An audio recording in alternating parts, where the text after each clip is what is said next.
Ok, hermanos. Entonces, vamos a estar el día de hoy en el libro de Ruth, capítulo 4, versículos 18 al 22. Yo a esto le he llamado, le he puesto como un título que es La genealogía hasta el rey. Entonces, aquí nos va a mostrar una genealogía y va a terminar con un personaje llamado David, que si ustedes han leído la escritura sabrán que es el rey David. Entonces, vamos a leer el texto y rogarle al Señor que ya habiéndole rogado que nos ayude en el texto, vamos a ir analizando un poco el texto. Estas son las generaciones de Fares. Fares fue el padre de Esrón. Esrón el padre de Ram. Ram el padre de Aminadab. Aminadab el padre de Naasón. Naasón el padre de Salmón. Salmón el padre de Booz. Booz el padre de Obed. Obed el padre de Isaí. E Isaí fue el padre de David.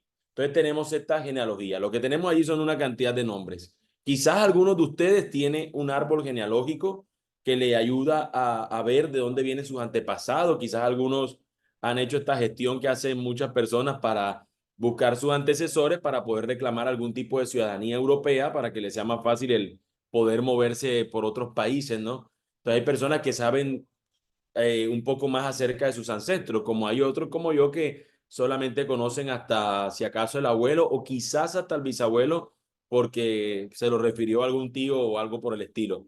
Pero no es muy común entre nosotros tener un conocimiento tan claro acerca de nuestros antepasados, ¿no? De saber con precisión quiénes fueron nuestros antecesores. En este caso, el pueblo de Israel tiene estas particularidades de que sí menciona y tiene los nombres de las generaciones. Pero en este libro se convierte en algo claro, en algo tan importante más bien, porque es lo que en un principio se vio que estaba siendo afectado. Recordarán ustedes que vemos en este libro el asunto de la soberanía del Señor, de que Dios está haciendo e hilando todos los asuntos de, de este libro. Y una de las cosas que sucede es que en el principio mueren unos hombres. Muere el padre, mueren sus dos hijos y dejaron viudas cada uno de ellos a sus esposas. Y no dejaron hijos, de manera que los nombres de ellos se habían perdido. Entonces, hay una necesidad porque si no tienen ellos hijos, esos nombres van a quedar extinguidos, van a perderse esas familias dentro del pueblo del Señor. Y uno de los tantos temas que está ahí en cuestión con este acto de redención que quiere hacer Booz. Él quiere que el nombre del que había fallecido perdure. Recordarán ustedes que lo vimos la semana pasada, cuando acá dice, uh, dice en el versículo eh, dice, el día que compres el campo de manos de Noemí, dice el versículo 5, también deberes adquirir a Ruth la Moabita, viuda del difunto, a fin de conservar el nombre del difunto en su heredad. Entonces, esto era algo que tenía que hacer el pariente redentor. Tenía que no solamente redimir, quedarse con la heredad, sino que también tenía que casarse con la mujer y a su vez tenía que procrear para que el nombre de esa persona se mantuviera. Entonces tenemos allí una situación donde hay una importancia del nombre. Por eso lo que las personas pedían era precisamente también eso. ¿Qué es lo que piden estas personas del pueblo cuando se enteran de este matrimonio? No es que piden, oh, que tengan larga vida, que sean felices y dichosos. Probablemente eso forma parte de lo que desean.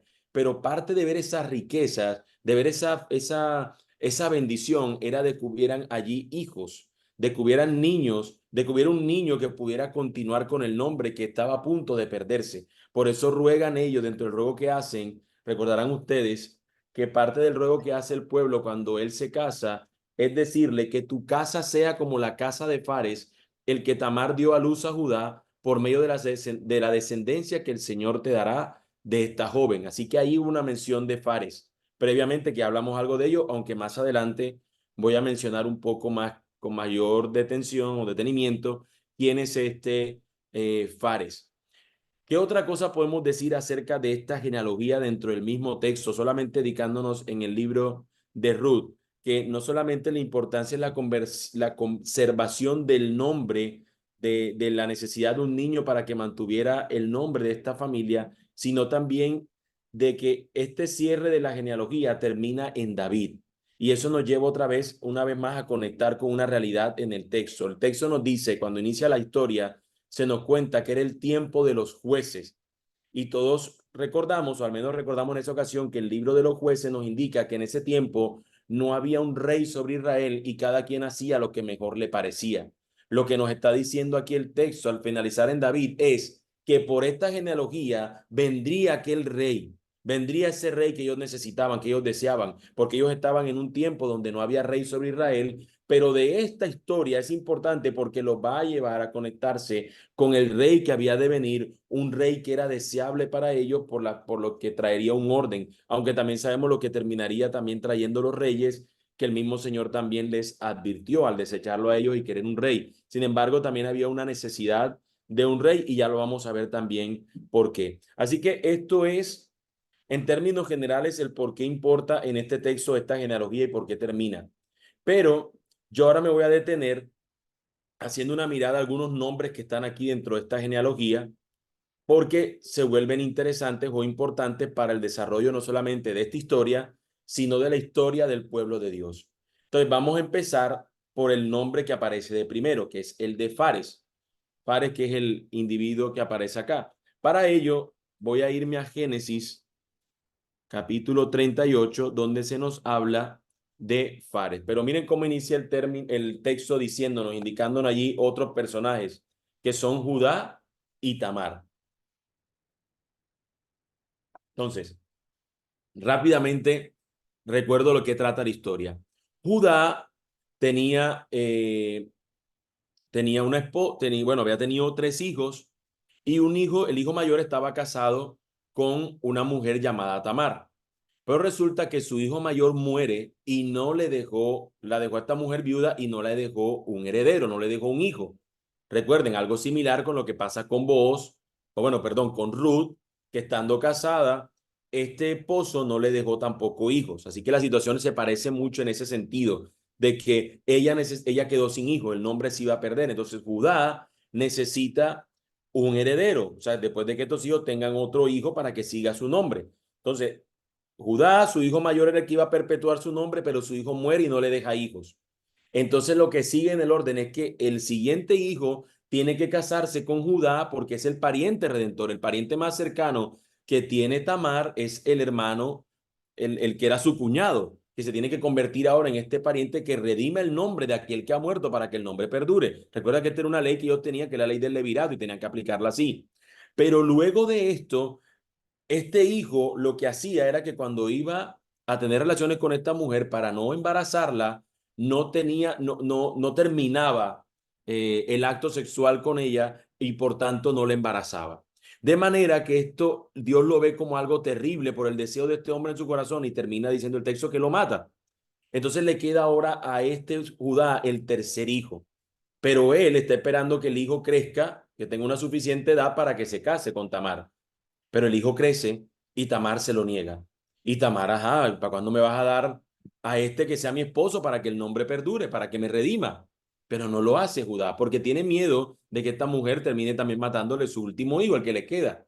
Entonces la historia nos cuenta que esta mujer se viste de prostituta, se esconde por allá en algún lugar y aprovecha que Judá está por esa zona y termina ella teniendo intimidad con Judá y Judá la termina embarazando.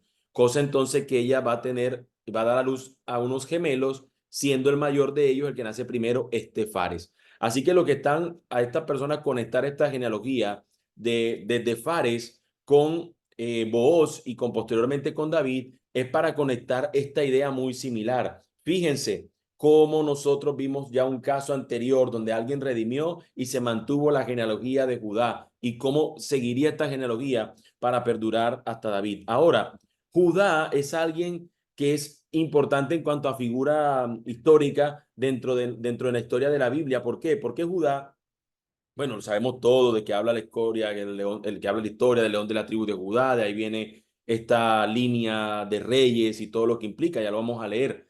Pero aquí lo que nosotros vemos es que Judá, cuando Judá embaraza a esta mujer, eh, ella se queda embarazada y cuando tiene más o menos unos 3 meses, creo que eso, algo, ya se le nota en la barriga, ya se sabe que está embarazada. Dice él, esta mujer es una sinvergüenza, miren, yo no le he dado a mi hijo y mira que quedó embarazada, ¿quién habrá sido? Hay que matarla. Y cuando él dice que hay que matarla, resulta que ella se había quedado con una prenda de él. Y cuando ya la quieren matar, ella viene y entrega la prenda y dice que el padre del niño es el dueño de esta prenda, de este asunto. Era una posesión que le pertenecía a Judá. Cuando Judá lo ve, él reconoce que es suyo y él inmediatamente reconoce su falta. Él dice, yo soy más pecador que esa mujer porque yo debía haberle dado a mi hijo y yo se lo negué. Así que ella hizo, no la culpen a ella, la culpa es mía. Y termina él entonces aceptando su pecado, aceptando su culpa y librando a esta mujer de la condenación que le esperaba. ¿No suena eso familiar a algo? Que alguien acepte la responsabilidad de otro para que ese salga librado del castigo que le merecía.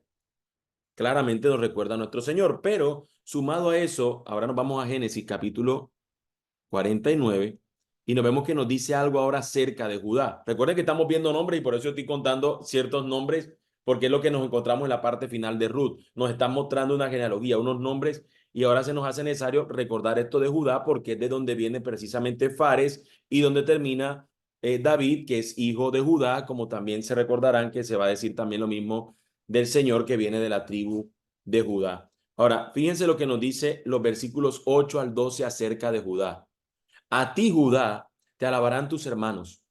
Tu mano estará en el cuello de tus enemigos. Se inclinarán a ti los hijos de tu padre. Cachorro de león es Judá. De la presa, hijo mío, ha subido. Se agazapa, se echa como león o como leona. ¿Quién lo despertará? El cetro, ojo, tema de reinado, el cetro no se apartará de Judá, ni la vara de gobernante de entre sus pies, hasta que venga Silo. Y a él sea dada la obediencia de los pueblos. Él ata a la vid su pollino y a la mejor cepa el hijo de su asna. Él lava el vino, él lava en vino sus vestiduras y en la sangre de las uvas su manto. Sus ojos están apagados por el vino y sus dientes blancos por la leche.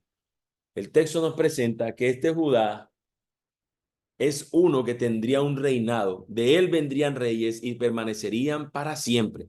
Se nos dice claramente allí el cetro no se apartará de Judá, ni la vara del gobernante entre sus pies. Entonces nos vemos que Jacob, como un profeta, había anunciado esta realidad acerca, él mencionó en este texto lo que estamos mencionando Jacob es una profecía y una bendición sobre cada uno de sus hijos. Y cuando llega a Judá, le profetiza esto, tú tendrás en tu descendencia reyes.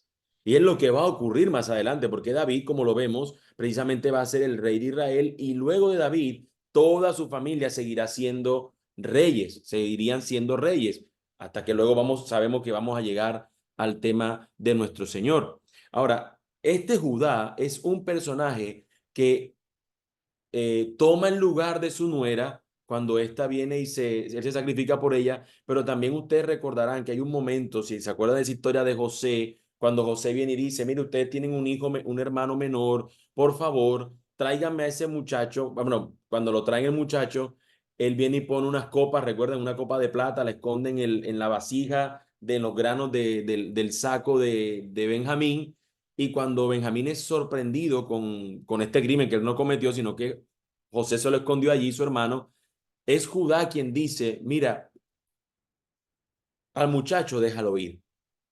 Déjalo ir, porque si tú no lo dejas ir, porque si el muchacho lo llevan preso, mi padre se me muere, porque él ha quedado destrozado tras la muerte de este hijo, y si este otro se lo llevan, mi padre ahí sí se me muere.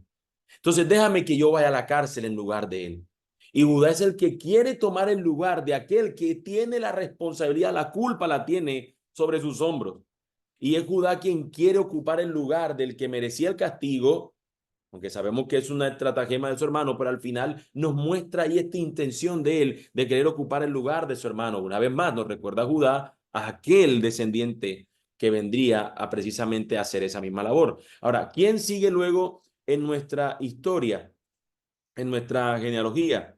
Bueno, si nos vamos a Ruth, al siguiente que yo quiero señalar es precisamente al personaje que más vimos en la historia de Ruth, que es a Booz.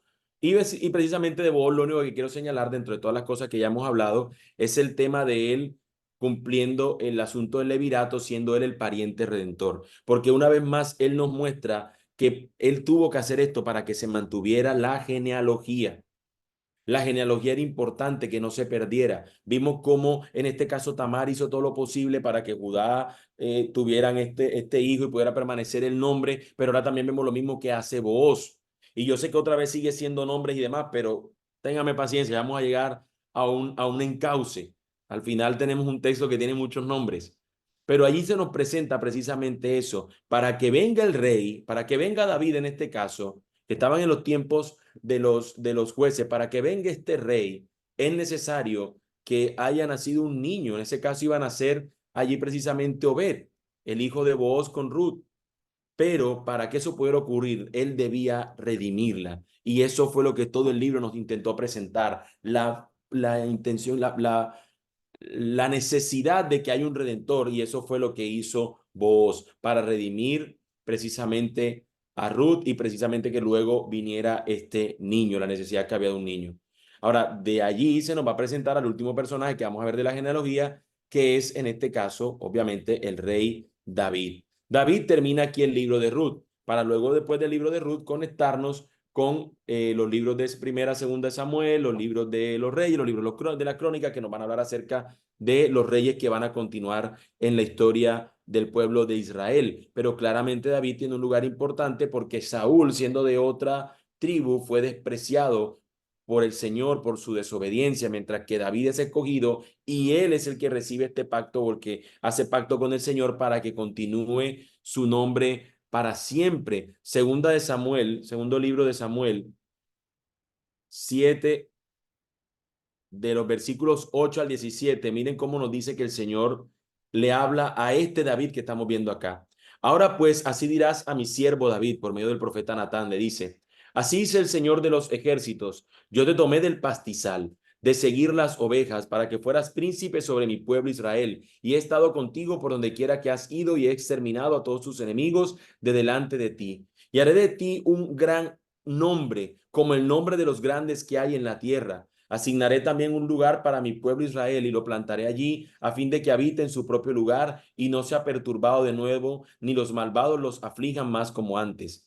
Desde el día en que ordené que hubiera jueces sobre mi pueblo Israel, desde el día en que ordené que hubiera jueces sobre mi pueblo Israel, a ti te daré reposo de todos tus enemigos. El Señor también te hace saber que el Señor te edificará una casa.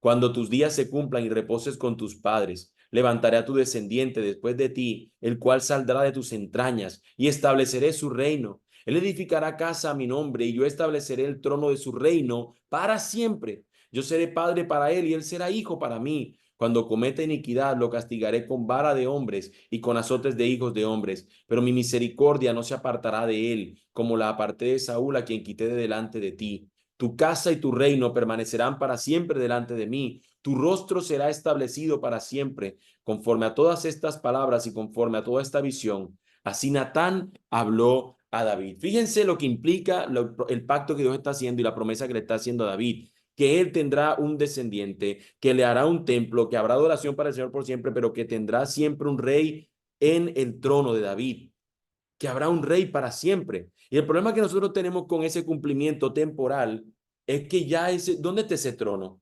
¿Dónde está ese trono de David si solamente nos podemos pensar en los hijos de David? Que cuando fueron al exilio, ellos nunca jamás volvió a ocupar a alguien una silla en el trono de Israel.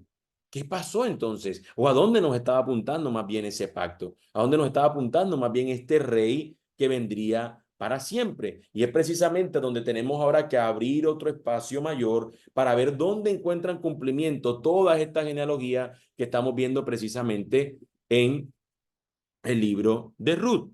Ahora voy a regresarme para hacer un recuento breve para ir a dónde nos apunta. Vimos en el final que nos llevó esto a recordar todo el contexto del libro y por qué tenía importancia que concluyeran esta genealogía. Ampliamos un poco el espectro, un poco el contexto, abrimos un círculo mayor externo. ¿Y qué vimos? Algunos de estos nombres y las implicaciones que se nos presentan que ellos tenían que cumplir. En el caso de Fares, que era hijo de Judá, vemos cómo era necesario que el nombre se mantuviera y cómo Judá tiene una promesa de que va a tener un rey para siempre.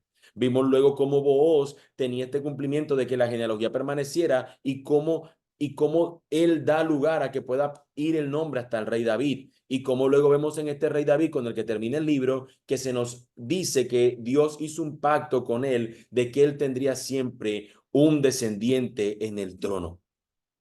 ¿A dónde nos lleva todo este libro y toda esta genealogía? Todo esto apunta a uno que puede cumplir plena y perfectamente todo esto. A Jesús el Cristo, el Rey Redentor. Fíjense lo que nos dice Lucas capítulo 1, versículos 6 al 7. En Lucas capítulo 1, en esa porción que vamos a leer, versículo, perdón, 67 al 79, en esa porción que vamos a leer, se nos habla de un hombre llamado Zacarías. Zacarías es el padre de Juan el Bautista. Y resulta que cuando el Señor le dijo que iba a tener un hijo, como él ya era un anciano, él no le creyó al Señor y por no creer, termina él quedando mudo. Le dicen, ya tú no vas a hablar sino hasta que tu hijo nazca, por no haber creído. Y el Señor viene y le da este pequeño provisional acto de juicio, por decirlo así de esa manera, no sé, de que él no va a poder pronunciar palabras hasta que finalmente su hijo nazca. Así que cuando eso ocurre, estas son las cosas que dice Zacarías. Este es el canto de Zacarías en Lucas. Notemos lo que dice.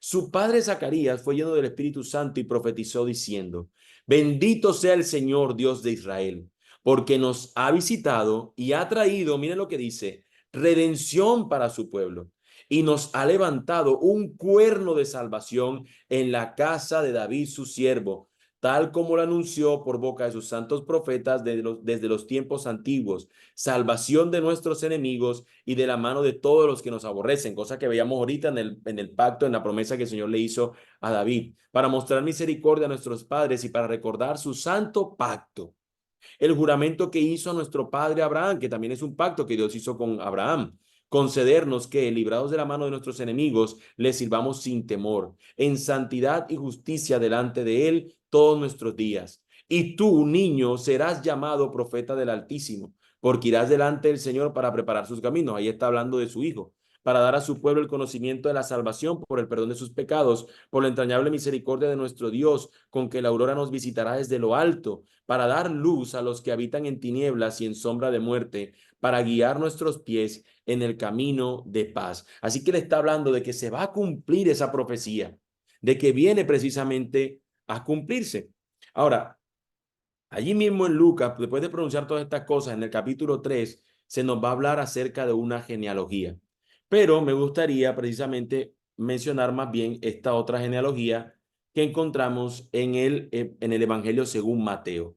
Hemos hablado de la genealogía de Ruth, hemos mencionado de esos nombres que estaban en la genealogía de Ruth, algunas personas allí. Ahora voy a irme a la genealogía que nos habla de Cristo Jesús. Voy a hacer énfasis en el versículo 1 porque lo vamos a dejar allí pendiente para luego leer el resto de la genealogía. Versículo 1 de Mateo 1. Libro de la genealogía de Jesucristo. Miren de quién se nos dice que es hijo. Hijo de David, hijo de Abraham. Los dos pactos que veamos ahorita. Abraham fue padre de Isaac, Isaac de Jacob y Jacob de Judá y de sus hermanos. Judá fue padre de Fares y de Sara, cuya madre fue Tamar.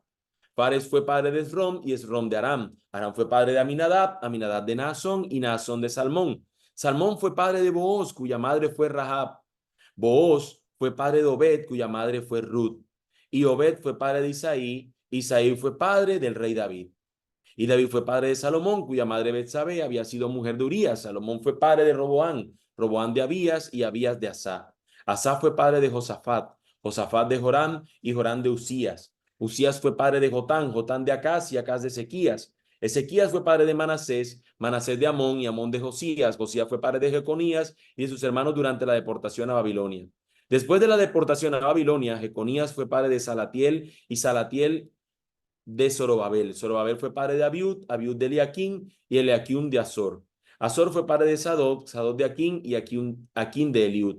Eliud fue padre de Eleazar, Eleazar de Matán y Matán de Jacob. Jacob fue padre de José, el marido de María, de la cual nació Jesús, llamado el Cristo. De manera que todas las generaciones desde Abraham hasta David son 14 generaciones y desde David hasta la deportación a Babilonia, 14 generaciones, y desde la deportación a Babilonia hasta Cristo, 14 generaciones. No voy a entrar en detalles ahora una vez más en mencionar algunos nombres acá, ni tampoco otros detalles como esto de las generaciones que menciona al final, sino del hecho de que aquí se nos menciona cómo la genealogía de Cristo viene y aparece desde donde se nos está mencionando de Abraham, con quien el Señor había hecho este pacto que veíamos en el otro texto, y cómo continúa y pasa precisamente por estos personajes que veíamos en la genealogía en el libro de Ruth.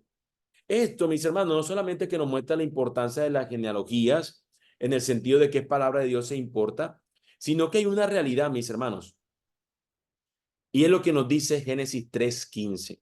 Y es necesario, y este texto es importante que ustedes y yo lo tengamos siempre presente. Hay un texto que no deberíamos nosotros olvidar, y es lo que nos dice Génesis 3:15. Miren lo que nos dice ahí en ese momento cuando el Señor está castigando al pueblo por desobediente. Le dice, pondré enemistad entre tú y la mujer. Le está hablando a la serpiente. Y entre tu simiente y su simiente. Él te herirá en la cabeza y tú lo herirás en el talón. ¿Qué nos está indicando? Que había una simiente que vendría de la mujer que le daría en la cabeza a la serpiente y a su simiente. Desde Génesis 3:15 nos están anunciando el hijo que vendría de una mujer que vendría a poner fin a la serpiente. Y entonces lo que hemos encontrado a partir de Génesis 3:15 es que siempre van a haber generaciones, genealogías, y es como si esos nombres estuvieran indicándonos, de allí viene, pero todo se presenta un inconveniente. Abraham, cuando el Señor lo escoge, es un viejo, es un anciano, no puede tener hijos, pero el Señor hace lo que parezca imposible, hace lo posible. Vemos que Judá después va a ponerse pesado y va a decir, no, no le voy a dar al hijo a esta mujer, y parece que se va a quedar sin descendencia. Pero a través de este acto que hizo esta mujer, terminó por tener descendencia para que siguiera ese nombre perdurando. Luego vamos a encontrar que sucede lo mismo cuando Obed se casa con esta mujer. Rahab tiene una prostituta que fue la única que se salvó del pueblo de Jericó. Cuando Jericó fue destruido, es la única que se salva. Y de esa mujer que se salva va a seguir la genealogía de Jesús. Y luego vamos a encontrar lo mismo con Booz y con Ruth. Y luego vamos a encontrar con David y cómo continuó el nombre hasta que finalmente se hace de una manera sobrenatural que esta mujer llamada María, por medio del Espíritu Santo, va a concebir y va a dar luz a este que había de venir, a esta simiente que nos había sido prometida en Génesis 3:15. De manera que detrás de estos deseos particulares, de ese momento de que la gente necesitaba que el nombre perdurara y que estos hijos nacieran, detrás de eso estaba aquel que había de venir, que el nombre perdurara, que la genealogía perdurara, conforme a los pactos que el Señor había establecido con Abraham, en quien serían benditas todas las naciones de la tierra, y en David, quien tendría un rey para siempre. ¿Cómo el descendiente, cómo el pueblo de Dios, o cómo Abraham podría haber cumplido esa promesa que Dios le hizo de que en él serían benditas todas las naciones de la tierra, si sabemos que Abraham no pudo cumplir eso? ¿Cómo podríamos decir que David, en él se pudo cumplir ese pacto de que él tendría un rey para siempre si David murió y también sus descendientes, y hoy no hay rey en el trono de Israel? ¿A dónde estaban apuntando estos pactos? Evidentemente estaban apuntándonos a nuestro Señor Jesucristo. Por eso, cuando leemos Mateo capítulo 1, eso es lo que nos quiere indicar ese versículo 1.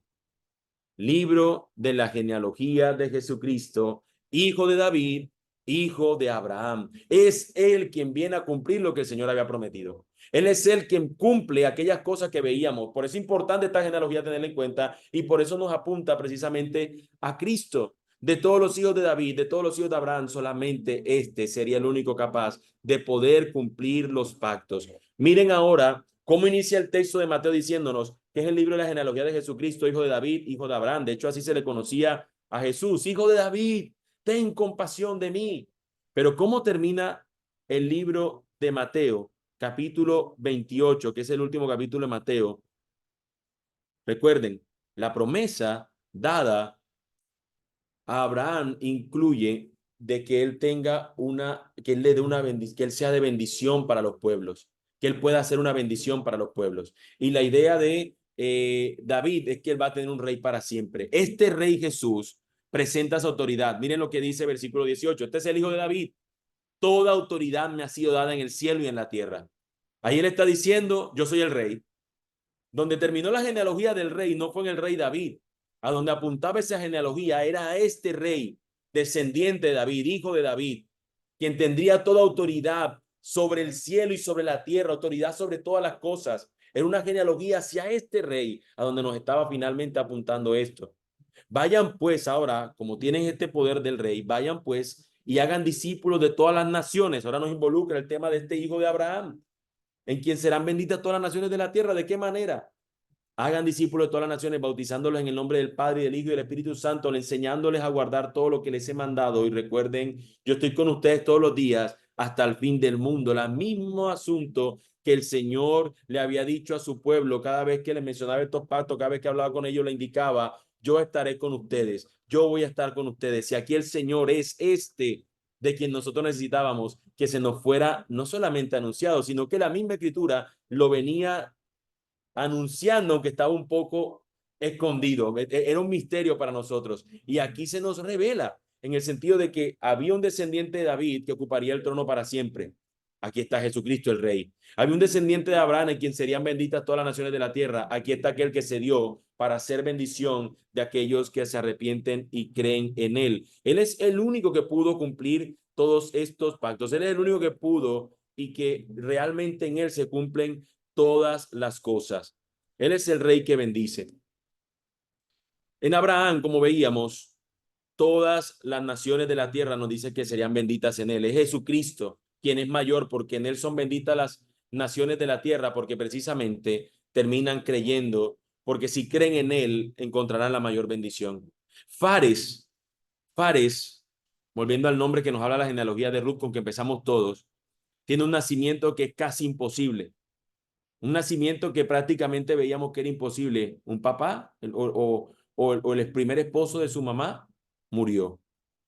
El siguiente que debía hacer todo lo posible para conservar el nombre, Dios lo mata porque era un hombre perverso. Y el siguiente que seguía es negado. Pero a través de esta artilugio, artemaña, no sé, termina quedando embarazada esa mujer y continúa allí. Muchos otros, como señalaba hace un rato, de otros nacimientos también tuvieron ciertas consideraciones, que parecía que no venía esa simiente, que parecía que se iba a truncar el que pudiera continuar el nombre de los descendientes de Judá. Pero el más sorprendente de todos es el de Jesús, quien no necesitó de un hombre para que pudiera concebir. Todos los demás, de una u otra manera, necesitaban de un hombre, como en el caso de Judá, el de caso de Tamar con Judá, necesitaba de uno, como en el caso de Abraham mismo, que necesitaba de ellos, pero ya había perdido la costumbre Sara y ya no tenían ellos intimidad. Como en el caso también de Ruth, que era una viuda. Y así pudiéramos continuar, hasta que finalmente llega María, que siendo una mujer con toda la capacidad para procrear, pero que no necesita un hombre porque es a través del Espíritu Santo que sucede esto. Aquí nosotros nos encontramos que Jesús es mayor incluso al mismo Fares, quien nace de una manera espectacular, pero Jesucristo vino a no solamente ser lo que conocemos como el nombre de Fares. Fares, su nombre significa el que rompe la brecha porque nació de una manera bastante particular. Jesucristo fue este que vino a realmente ser Emmanuel, Dios con nosotros, a venir a cambiar realmente la historia de aquellos que creen en él. Jesús es mayor que Fares también, pero también Jesús es mayor que vos, porque vos se nos dice que vio en Ruth la Moabita una mujer hermosa y virtuosa. Pero yo les pregunto, ¿qué vio el Señor en nosotros? ¿Qué vio el Señor en nosotros? ¿Qué de nosotros es digno de que nosotros podamos decir? Es que Dios vio esto en mí maravilloso. Por eso el Señor a mí me compró a precio de sangre.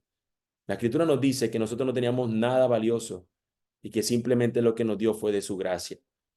Mientras que vos ve algo bueno en Ruth y se casa con ella para redimirla, el Señor no vio nada en nosotros y Él mismo entregó su vida para que nosotros seamos redimidos. Cristo es mayor que vos, pero también Cristo es mayor que David.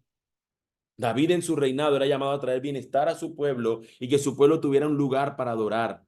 Ese templo, se nos dice en el pacto que hizo con él, lo haría su descendiente. En ese lugar se estaría adorando al Señor para siempre. Pero ¿qué nosotros nos encontramos? Con que definitivamente el templo que construyó Salomón era un templo que realmente no lograba satisfacer lo que el Señor decía en ese pacto, porque decía que se iba a tener una adoración para el Señor por siempre, pero ese templo sería destruido. Y el siguiente templo que se construyó también sería destruido. De manera que nosotros nos damos cuenta que el templo del Señor, donde se suponía que vendría este descendiente, no podía ser ese. Por eso en Apocalipsis se nos dice que cuando este digno rey desciende sobre su pueblo, que está en medio del pueblo, Él es el templo. No hay necesidad de templo, dice en Apocalipsis, porque Él es su templo. El pacto que Dios estaba haciendo con David no apuntaba necesariamente a Salomón plenamente, sino a un descendiente que vendría después, el cual al hacer este templo para que fuera adorado su nombre, lo podría hacer perpetuamente, que también iba a ser un rey que iba a estar perpetuamente. ¿En quién se cumple este texto? En Cristo Jesús, nuestro rey, en este rey que había de venir. Él será quien le podrá traer el verdadero descanso a su pueblo. Él es quien realmente podrá darle paz a su pueblo. Él será el único que podrá darle un lugar donde su pueblo pueda adorar sin tener ninguna indignidad que se lo impida. Cuando Apocalipsis también nos señala, nos dice que todas las personas dicen, ¿y quién es digno de abrir los sellos? ¿Quién es digno? Y dice que solamente uno es digno, este rey, este que es como un león, pero que a su vez es un cordero que se sacrificó y el león de la tribu de Judá. Es allí en quien se cumple toda esta genealogía, mis hermanos, en quien nos apunta, a donde nos dirige, a donde nos señala. Cristo es el cumplimiento de todas las promesas, por el tanto podemos decir, bendito sea nuestro Rey Redentor. De todo esto que yo he hablado, sé que he hablado bastante y que he mencionado nombres y nombres y nombres, y solamente quiero decir como algo para que lo tengan ustedes presente antes de llegar a mi conclusión. Cuando usted esté leyendo un libro como Números, que habla de nombres y nombres y nombres, o a veces cuando en Nehemías o Esdras se mencionan muchos nombres, o estos textos que tienen cantidades de genealogía, mis hermanos, tenga siempre presente esto. Todos estos nombres nos están mostrando de que había uno que había que nacer, que realmente cumpliría todas las promesas de Dios y que traería la bendición a todas las naciones. Y ninguno de esos nombres que está allí era, porque solamente hay un nombre sobre todo nombre, Jesucristo, es nuestro Señor. Todos estos nombres que están allí no nos deberían aburrir, aunque sean un poco difíciles de pronunciar y mencionar, porque todos están apuntando a que el pueblo del Señor sigue teniendo una nación donde pertenece, una tierra que el Señor le había prometido, pero apuntan a que hay un nombre por encima de todos esos nombres. Dios sosteniendo un pueblo para que dentro de ese pueblo venga aquel que viene a salvar a su pueblo. Este Jesús que viene siendo el Rey. Esta es mi pregunta que quiero llevarles a que ustedes y yo podamos reflexionar en esta noche. Dios soberanamente ha obrado en tu vida y en mi vida para que seamos llevados al Rey de Redentor. Definitivamente Dios ha obrado todo para llevarnos a Él, para que Él sea nuestro Rey. La pregunta es la siguiente. ¿Cómo tu vida hoy refleja esta realidad de que Jesús es tu Rey? Fíjense, todo lo que hemos visto en todas las genealogías, no solamente la de Ruth, la que vimos anteriormente y la que vimos en Mateo, todo apunta a Cristo. Ahora, toda nuestra vida ha sido obrado por el Señor de manera soberana para llevarnos a este Rey Redentor. Entonces la pregunta es, ¿cómo tu vida refleja esa realidad de que Él es tu Rey? No solamente que lo sea porque sí, no. ¿Cómo el gobierno de Cristo se ve sobre tu vida? ¿Cómo el reinado de Cristo se ve sobre tu vida y la mía? ¿Quién luce que está reinando en el trono de tu vida hoy? ¿Es Cristo? ¿Él es el Rey? ¿O somos nosotros quienes le decimos no? Yo quiero seguir gobernando, no tú. ¿Quién luce hoy como el Rey sobre nuestras vidas? Concluyendo en esto y resumiéndolo en esta simple pregunta, que quizás tiene bastante implicación y bastante dificultad de contestar, vamos a orar y vamos a rogarle al Señor que si bien es cierto que toda esta genealogía apuntaba al rey David y que del rey David esto apuntaba a Cristo, como bien lo había señalado desde antes del Antiguo Testamento, la palabra del Señor, todo apunta a este rey, mi vida también debe glorificar a este rey. Así que vamos a rogarle al Señor que nos ayude a que podamos nosotros mantener nuestra mente y nuestros corazones rendidos ante este rey glorioso y eterno. Vamos a orar.